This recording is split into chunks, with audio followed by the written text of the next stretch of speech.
Hello दोस्तों, जिंदा दिल मोहित में आप सभी का बहुत बहुत स्वागत है। पब्लिक 10% भी सुधर जाए तो मुझे लगता है सिस्टम 20% सुधर जाएगा। आप आपकी स्पीड में चल रहे हैं, लेकिन ये देखिए, ये क्रॉस कर लिया। भाई साहब फ़ोन पर बात भी कर रहे हैं, क्रॉस भी कर लिया उन्होंने। इंडिकेटर भी तुरंत ऐसे ही दे देते हैं। इंडिया में किस शहर के रोड, पूरे शहर के रोड अच्छे हैं? मतलब ऐसा कोई सा शहर मुझे कोई बताइए जिसके पूरे शहर के ही रोड अच्छे हैं। रोड खराब है ही नहीं। बजाय ये कहने के कि हम स्पेस टेक्नोलॉजी यूज़ कर रहे हैं रोड बनाने में। Joke of the day. तो हमसे ये भी नहीं पूछा गया या हमें ये भी नहीं टाइम दिया गया कि हम वो E20 के कंपेटिबल हमारे गाड़ियों की इंजन है या नहीं है। आर्मी की गाड़ियों को, आर्मी के लोगों को देख के एक अलग ही फीलिंग होने लग जाती है कि काश हम भी आर्मी में गए होते। मिसमैनेजमेंट प्लस रोड की कंडीशन और प्लस लोकल ट्रांसपोर्टेशन का ना होना एक बहुत बड़ी समस्या है। ये एकमात्र रोड है जो मुझे अच्छा लगता है क्योंकि अच्छा बना हुआ है और लोग जाने लगेंगे मेट्रो में, तब शायद मेरे वीडियो लोग बहुत देखें कि किस तरह था पहले।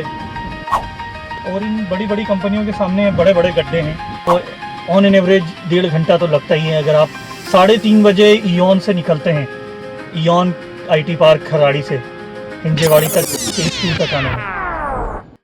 और आज मैं अपने ऑफिस से अपने घर तक का वीडियो बनाना चाहता हूँ, जो इयॉन खराड़ी से लेके हिंजेवाड़ी तक का, लगभग हिंजेवाड़ी मारुंजी लगभग 35 किलोमीटर का सफ़र है। तो वो मैं वीडियो बनाना चाहता हूँ और बताना चाहता हूँ कि क्या रोड्स की कंडीशन है, कितना टाइम लगता है। अभी दोपहर के 3:25 हो रहे हैं, लगभग 3:30 बज रही है। तो कितना टाइम मुझे लगेगा यहाँ से हिंजेवाड़ी तक जाने में। तो बेसिकली ये बताना चाहता हूँ कि रोड्स की कंडीशन क्या है पुणे में, क्योंकि लगभग आधा पुणे कवर करके जाता हूँ मैं। तो रोड की कंडीशन क्या है और कितना टाइम लग रहा है, एक्चुअल में कितना लगना चाहिए और कितना लग रहा है उस रोड की कंडीशंस के कारण।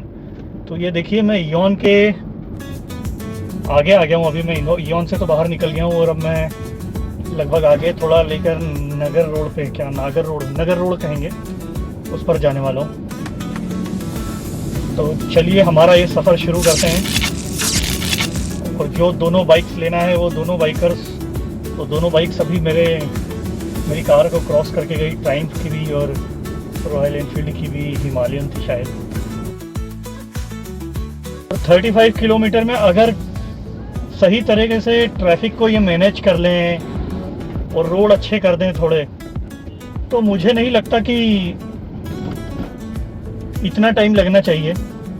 2-2 घंटे जो लोगों को लगते हैं। अगर शाम को मैं 5 बजे निकलूँ या शाम को 6 बजे निकलूँ तो ऑब्वियसली मुझे 2-2.5 घंटे आराम से लग जाएं।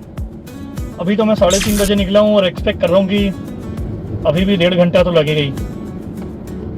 ये देखिए, यहाँ पे मैं इयॉन से आगे बढ़ा हूँ और ये नगर रोड पे आया ही हूँ और ये जाम देख लीजिए आप। मेरे साइड में भी मैंने तो लेफ़्ट ले लिया, थोड़ा शॉर्टकट मार लिया लेफ़्ट साइड में रोड के। बाकी ये सिग्नल पे ही इतना जाम है क्योंकि ये सिग्नल पे 3 तरफ से जो लोग आते हैं और उनका मैनेजमेंट जो हो नहीं पाता, क्योंकि वो थोड़ा सिग्नल के आगे क्रॉस करके खड़े हो जाते हैं। कोई सामने खड़ा हो जाता है, किसी को लेफ़्ट जाना रहता है तो भी वो सामने खड़े हो जाता है। तो इस तरह का मिसमैनेजमेंट होता ही रहता है। तो सब लोगों को लेफ़्ट की साइड में जाना है ताकि वो पहले निकल जाएं। अगर ये मैनेज कर लें तो आगे क्यों थोड़ा ज़्यादा लगेगा, लेकिन ट्रैफिक इजीली मेंटेन हो जाएगा। और अभी लगभग 3:30 बजे हैं। ऐसा भी नहीं कि ऑफिस छूटने के टाइम हो गए हैं, 5 बज गई है, ट्रैफिक लोग ज़्यादा आ गए हैं, अभी ऐसा भी नहीं है। पर आप ट्रैफिक देखिए, कई लोग सिग्नल तोड़ के चले जाते हैं क्योंकि कोई पुलिस भी नहीं खड़ी दिख रही है यहाँ। अभी सब अपने हिसाब से ही जा रहे हैं। और मेरा मेन मोटो था भी यही कि ये जो वीडियो बनाना चाहता हूँ मैं, कि कितना टाइम लग रहा है और क्यों लग रहा है। इतना टाइम लगना नहीं चाहिए। अब ये नगर रोड है, ट्रैफिक खुला है, अभी हम आगे भी जाएंगे तो भी ये रोड बहुत चौड़ा है, लेकिन फिर भी देखिए लोग लेन में नहीं चलते अपनी। कोई कभी इधर आ जाता है, कोई कभी उधर आ जाता है, 2 व्हीलर वाले भी आ जाते हैं, कोई बीच में क्रॉस भी करता रहता है। तो ये आगे तक लगभग मुझे लगता है 3-4 किलोमीटर तक ये ऐसा ही चलेगा। ये लोग ऐसे ही धीरे धीरे ही जाना पड़ेगा। इवन रोड पे जगह है, फिर भी ऐसा लग रहा है कि वो साइड में भी आप देखेंगे तो लोगों ने पार्किंग कितनी ज़्यादा करके रखी, रोड कितना घेर के रखा है, और कुछ अतिक्रमण भी बहुत ज़्यादा है साइड में, उसको भी नहीं तोड़ा जा रहा है। हाँ, पर ये देखिए लोग क्रॉस करते हैं। इवन नीचे से वॉक करने के लिए जाने का है, बेसमेंट में से, मतलब रोड के नीचे से, बट लोग इसे ही क्रॉस कर रहे हैं। उनकी भी रिस्क है, गाड़ी चलाने वालों की भी रिस्क है। मैं अभी एक ही लेन में चल रहा हूँ, पर हॉर्न कंटिन्यू पीछे से आ रहे हैं। ये देखिए, ये क्रॉस कर लिया इन्होंने यहाँ, टू व्हीलर। रूल्स का फॉलो तो हम बहुत कम लोग करते हैं। सबसे बड़ी गलती तो हम लोगों की ही है। सिस्टम को तो मैं बाद में दोष दूंगा। अगर पब्लिक 10% भी सुधर जाए तो मुझे लगता है सिस्टम 20% सुधर जाएगा। क्या बात है सर, क्या बात है सर। पर पब्लिक ही नहीं बदलना चाहती। हम कचरा भी डाल रहे हैं, कहीं पे भी फेंक रहे हैं, उससे भी हमारी नदियाँ, कई स्पॉट्स जो घूमने के हैं, जहाँ पे लोग जाते हैं, जो ग्रीनरी स्पॉट्स हैं, वो गंदे होते रहते हैं। तो पब्लिक को भी सुधरना, पब्लिक को भी रूल्स मानना बहुत ज़रूरी है। ये देखिए, मैंने जैसा कहा था कि 3-4 किलोमीटर तक तो यही भीड़ रहेगी। आप इवन आपके लेन में चल रहे हैं, आप आपकी स्पीड में चल रहे हैं, लेकिन ये देखिए, ये क्रॉस कर लिया। भाई साहब फ़ोन पर बात भी कर रहे हैं, क्रॉस भी कर लिया उनने, इंडिकेटर भी तुरंत ऐसे ही दे देते हैं मुड़ने के बाद। ये आगे रामवाड़ी मेट्रो स्टेशन आएगा। मतलब आप थोड़ा सा भी आपने स्पीड लूज करी, थोड़ा स्पेस रखा, तो लोग आके एक जगह लेने की ट्राई करेंगे, इवन और इसकी भी हो तो भी। और एक और ये ब्यूटी, ये देखिए, ये बिल्कुल में बहुत बड़ा गड्ढा था, एकदम रोड चल रहा है और एक बहुत बड़ा गड्ढा आ गया बीच में।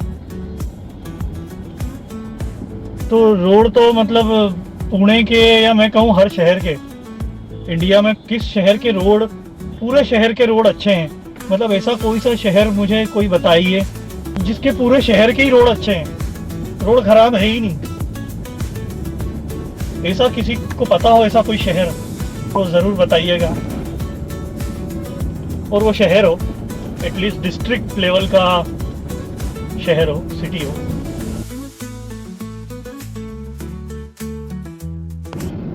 ये रामवाड़ी स्टेशन से यरवड़ा की ओर जाते हुए अब, और मुझे तो पता है कि अब यरवड़ा पे भी ट्रैफिक मिलेगा, आगे एक सिग्नल आएगा, वहाँ भी मिलेगा। वहाँ भी वही प्रॉब्लम होगी कि यू टर्न वाले सीधे जाने वालों के सामने आ जाएंगे, जिसकी वजह से हमारा सिग्नल बंद हो जाएगा जो सीधे जाने वाले हैं। और भी बहुत कुछ, लेफ़्ट लेने वाले भी सामने आ जाएंगे, फिर वो लेफ़्ट ले लेंगे। बीच में लोग क्रॉस भी करते रहते हैं, रॉन्ग साइड वाले। कोई रूल नहीं, कोई पुलिस नहीं, रोड खराब।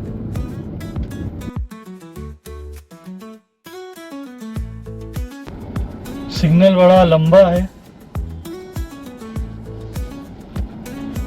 धीरे धीरे जा रहे हैं। सॉरी दोस्तों, कैमरा बंद हो गया था क्योंकि वो दिखा रहा था कि टेम्परेचर बहुत ज़्यादा हो गया फ़ोन का, तो ऑटोमेटिकली बंद हो गया।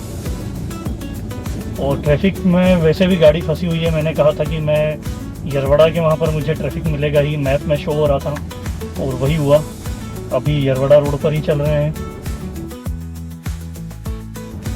और कैमरा फिर से कभी भी बंद हो सकता है क्योंकि वो गर्म हो गया है, और उस पर कंटिन्यू धूप भी आ रही है, इस वजह से मेनली गर्म हो गया वो। ये अच्छा लगा मुझे कि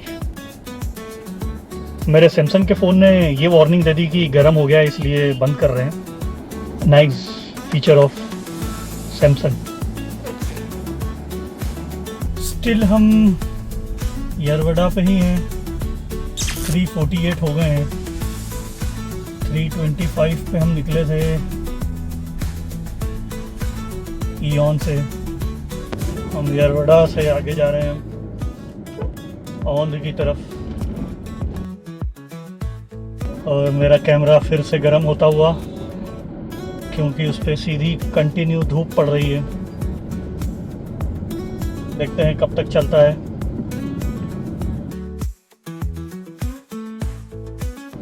लोगों को इतनी जल्दी रहती है कि एक सेकंड भी अगर आपने ब्रेक लगा दिया या आप थोड़ा सा डिले हो गए 2 सेकंड, इतने में तो पीछे से वो लाइट लगा देंगे, लाइट मारेंगे या हॉर्न मारेंगे। मेरे से तो यूं ही निकल गई मेरे मुंह से बात की अगर लोग 1% 5% भी ठीक हो जाएं और रूल से चलने लग जाएं तो मुझे लगता है सिस्टम 20% ज़्यादा अच्छे से चलने लग जाएगा। पर लोग ही रूल तोड़ते हैं, वो बहुत बुरी बात है।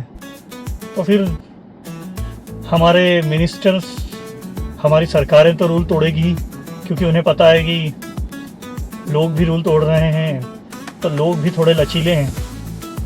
अगर आपको अच्छा सिस्टम चाहिए तो सिस्टम का अच्छा इंसान बनना पड़ेगा। अच्छा, ये बात तो समझ में आ गई।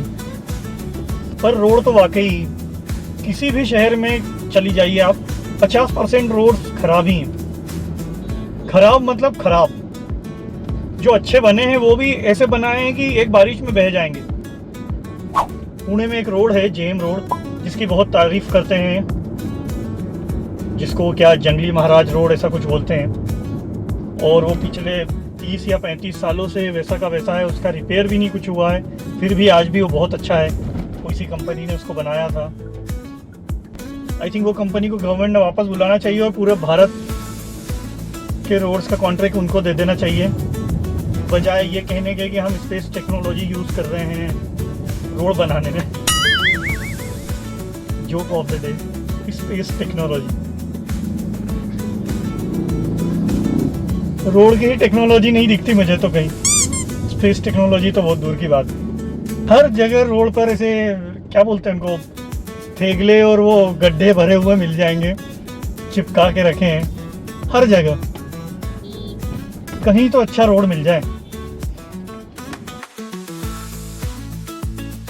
रोड के साथ साथ रोड तो खराब है ही, हम उसका टैक्स तो भर ही रहे हैं, प्लस हम पेट्रोल के लिए भी टैक्स भर रहे हैं, और वो भी जिसमें 20% क्या कहते हैं एथेनॉल ब्लेंडेड पेट्रोल मिल रहा है। तो हमसे ये भी नहीं पूछा गया या हमें ये भी नहीं टाइम दिया गया कि हम वो E20 के कंपेटिबल हमारे गाड़ियों के इंजन है या नहीं है। मेरी गाड़ी तो दोनों गाड़ी के इंजन उसके कंपेटिबल नहीं है।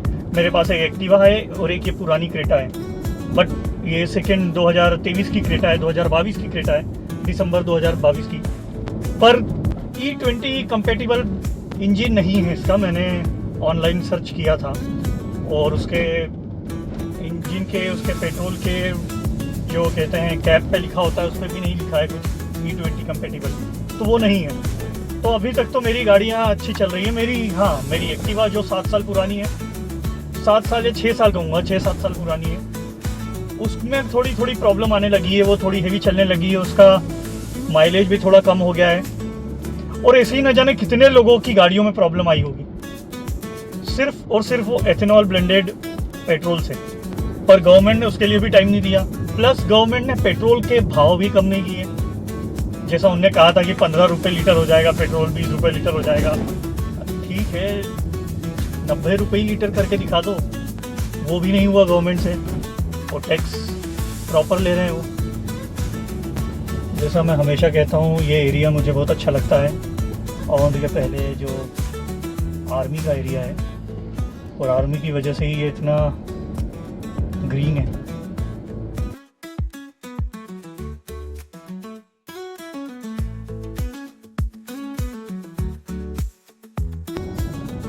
पुराना एरिया है और आर्मी का है, तो आर्मी नहीं चाहती कि इसको बहुत ज़्यादा मॉडर्न करें और बिल्डिंगें बनाएं, और तो उस वजह से भी ग्रीनरी है। आप आसपास देख भी सकते हैं कि कितने बड़े बड़े और पुराने पेड़ हैं, बरगद के, पीपल के। तो मैं ये शायद बता भी चुका हूँ अपने पुराने वीडियोस में, तो मैं ज़्यादा इस बारे में बात नहीं करूँगा, अदरवाइज़ वही बातें होती है।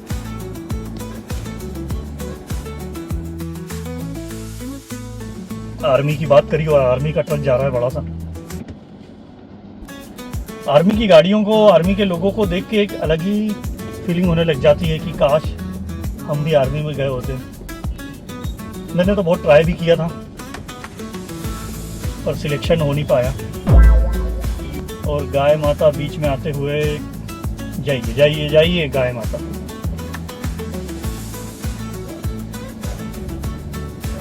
ये 4:04 हो चुके हैं और अभी भी हम खड़की तक आए हैं। ये खड़की को ही क्रॉस कर रहे हैं। खड़की पुणे का एक पुराना एरिया और एक अभूतपूर्व एरिया कह सकते हैं। मेरे साइड में आप देख सकते हैं किर्लोस्कर कंपनी बहुत बड़ी है, बहुत ही बड़ी है यहाँ पर किर्लोस्कर। बहुत बड़ा उनकी ज़मीन है ये आगे तक। और किर्लोस्कर को देखकर मुझे यही याद आता है कि हमारे कॉलेज में भी किर्लोस्कर आती थी और बहुत से मैकेनिकल इंजीनियर्स को लेकर जाती थी, सिलेक्ट करती थी। बस इतनी ही मेमोरी है किर्लोस्कर की कंपनी की। फिर से सिग्नल बंद। और ये हम औंध बोपोड़ी कहेंगे या औंध ही कहेंगे, औंध तक आ गए हैं। औंध तक आने में हमको अभी क्या टाइम हो रहा है, 4:12 हो गए। इस तरह से बीच में लोग क्रॉस भी कर जाते हैं, बिल्कुल आपको देखना है वो। 4:12 हो गए, औंध आ गए हैं हम। और जैसा मैंने कहा था कि एथेनॉल ब्लेंडेड जो पेट्रोल आ रहा है उसकी आप लोगों को भी किस तरह की दिक्कतें हो रही है, क्या चाहते हैं आप लोग, और पुणे के रोड्स के बारे में, ट्रैफिक के बारे में आपकी क्या राय है। आपको किस तरह का ट्रैफिक मिलता है ऑफिस जाते वक्त, किस तरह के रोड्स मिलते हैं। क्या आप भी इस तरह के रोडों से परेशान हैं तो प्लीज़ कमेंट कर ज़रूर बताइएगा, क्योंकि मुझे तो ऐसा लग रहा है कि मिसमैनेजमेंट प्लस रोड की कंडीशन और प्लस लोकल ट्रांसपोर्टेशन का ना होना एक बहुत बड़ी समस्या है ट्रैफिक की। अदरवाइज़ इतना टाइम नहीं लगना चाहिए। 2-2, 2.5 घंटे लग जाते हैं लोगों को 30 किलोमीटर में, 35 किलोमीटर में, और कभी तो और ज़्यादा लग जाते हैं। आप अगर चाकण की साइड भी जाएंगे तो वहाँ भी इतना ट्रैफिक मिलता है, और वहाँ तो इतनी ज़्यादा ज़रूरत है एक ब्रिज बनने की जो चाकण को पार करके उसके ऊपर से जाए ब्रिज, और लोग वहाँ से निकले ही ना, बाहर जिनको जाना है वो जा सके। बट पता नहीं वो ब्रिज कब बनेगा। अगर कोई चाकण जाता है या जानता है उस एरिया को तो प्लीज़ कमेंट करके वो भी बताइएगा कि वहाँ कितनी ज़रूरत है ब्रिज की, अच्छे रोड की। ये देखिए यहाँ साइड में खोद दिया है कुछ पाइपलाइन के लिए। ये चलता ही रहता है कुछ न कुछ कुछ न कुछ। ये जो स्टार्ट हुआ है खुदाई हुई है और ये छोटा सा हो गया है रोड, आधा कर दिया है। अब ये कब तक रहेगा पता नहीं। पाइपलाइन का काम हो जाएगा, बाकी रोड वैसे ही रहेगा, फिर वो धीरे धीरे होता रहेगा ठीक।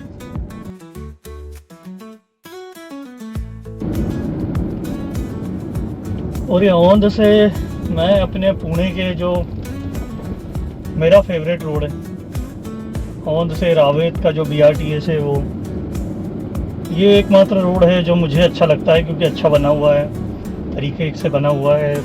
जहाँ पे ब्रिज निकालना चाहिए वहाँ ब्रिज है, जहाँ सिग्नल होना चाहिए वहाँ सिग्नल है।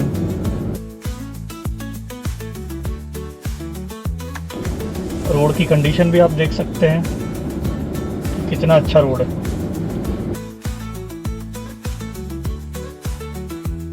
लोग BRTS के अंदर रोड से भी गाड़ी निकालते हैं, पर पुलिस कोई खास ज़्यादा बोलती नहीं। अब पहले 1-2 बार मैंने देखा भी था कि पुलिस बोलती थी, लेकिन आप निकाल सकते हैं। तो हर जगह कह सकते हैं लचीला काम चल रहा है, बस काम चल रहा है, रोड चल रहे हैं, काम चला रहे हैं ये। और ये मैंने जैसा कहा था आगे रक्षक चौक पे थोड़ा यहाँ पे स्लो हो जाता है ट्रैफिक, क्योंकि यहाँ से कंस्ट्रक्शन हो रहा है ब्रिज का। और रक्षक चौक तक हमको आने में अभी टाइम हो गया है 4:25, 4:25। 1 घंटा हो गया, 1 घंटा 4 मिनट। मैं ऑफिस से 3:21 पे निकला था, 3:20, 3:21 पे। 3:25 से मैंने वीडियो स्टार्ट किया था, 4:25 हो गए। और ये हम विशाल नगर की तरफ मुड़ गए हैं और यहाँ से सीधे हिंजेवाड़ी जाएंगे। लेट्स सी कितना टाइम लगता है।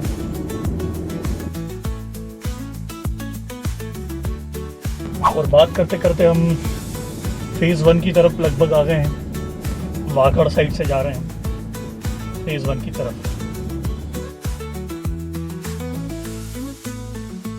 इस ब्रिज पे भी देखिए एक ही लेन है, एक लेन जाने का एक लेन आने का। फिर भी लोग यहाँ पर थोड़ा भी हम स्लो चलेंगे तो लोग यहाँ पर भी ओवरटेक करते हैं एक दूसरे को। इवन सामने से गाड़ियाँ भी आ रही हैं।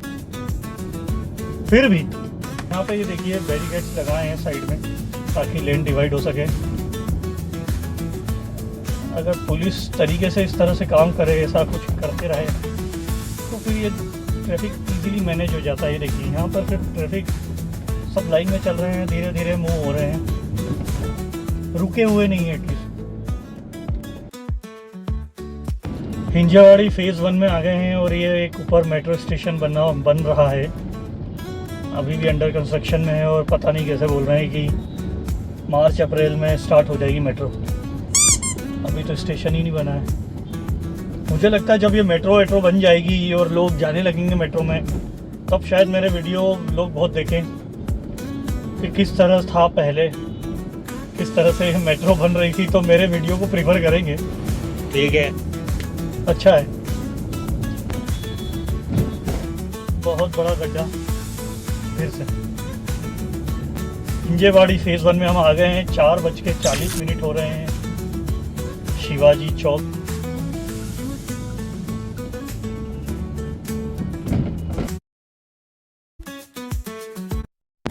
ये देखिए बीच में ही ये भाई साहब ने कार फंसा दी। ये यहीं से निकाल रहे हैं कार, जबकि ये गैप स्पेसिफिकली इसलिए दिया गया है कि इस लेन से उस लेन में आ जाएं आप, ताकि पूरा ही गाड़ी को घुमाएं। ये हम फेज़ 1 में हैं। ये मेरे साइड में एक परसिस्टेंट कंपनी चल रही है और ये सामने होटल हयात और उसके आगे होटल लेमन ट्री।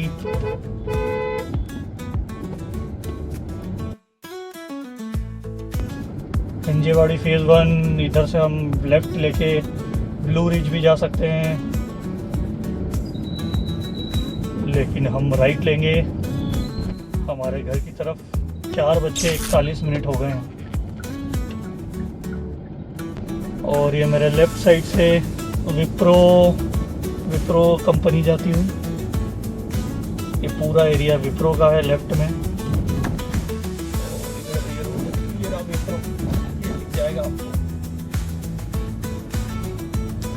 आगे डेसॉल्ट सिस्टम दिख रही होगी आपको।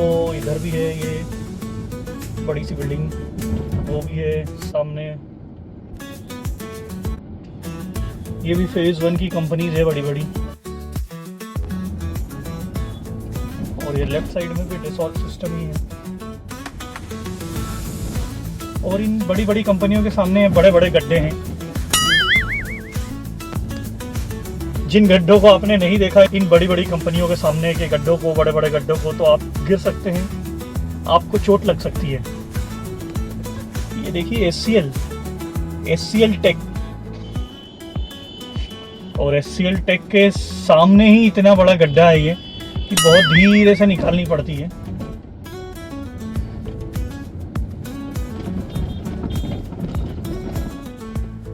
ये फिर से एक और बहुत बड़ा गड्ढा जिसमें हमारी पूरी गाड़ी हिल गई। और ऐसा नहीं है कि आप वो गड्ढे को इग्नोर कर सकते हैं। ये देखिए यहाँ पे भी धीरे धीरे जाना पड़ रहा है क्योंकि ये यहाँ खोदा गया था। यहाँ कुछ पाइप निकाले गए या कुछ किया गया होगा रिपेयर पाइप्स को, और उसको ऐसे ही भर दिया पत्थरों से, गिट्टियों से, और वो एक बड़े गड्ढे का निर्माण ले लिया जिसने। तो यहाँ पर इस तरह का ही कंस्ट्रक्शन होता है और इसे कहते हैं IT हब पुणे का, सो कॉल्ड दी हिंजेवाड़ी।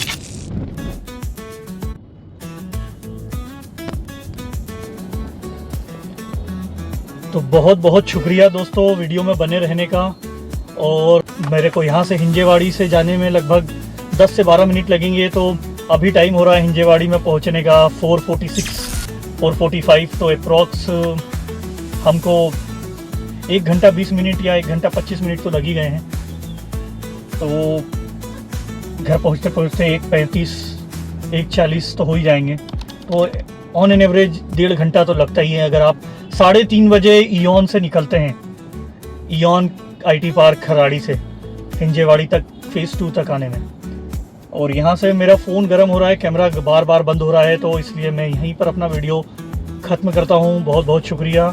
और आप अपने कमेंट्स ज़रूर बताइए और हमारे इस चैनल को ज़रूर सब्सक्राइब करिए, क्योंकि आप वीडियो तो पूरा देख रहे हैं पर सब्सक्राइब नहीं कर रहे हैं। और आप सब्सक्राइब नहीं करेंगे तो कैसे मोटिवेशन मिलेगा। तो प्लीज़ सब्सक्राइब करिए। और जो भी आपके दिल में है रोड्स को लेकर, मेरी चैनल को लेकर, मेरे वीडियो को लेकर, किस तरह से मुझे वीडियो बनाने चाहिए, क्या इम्प्रूवमेंट लाना चाहिए, वो ज़रूर बताइए। वो मेरे लिए भी और अच्छे वीडियो लाने के लिए मेरे लिए बहुत हेल्पफुल रहेगा। Thank you. ये हम मेरे घर की तरफ जाते हुए बहुत बहुत शुक्रिया, धन्यवाद।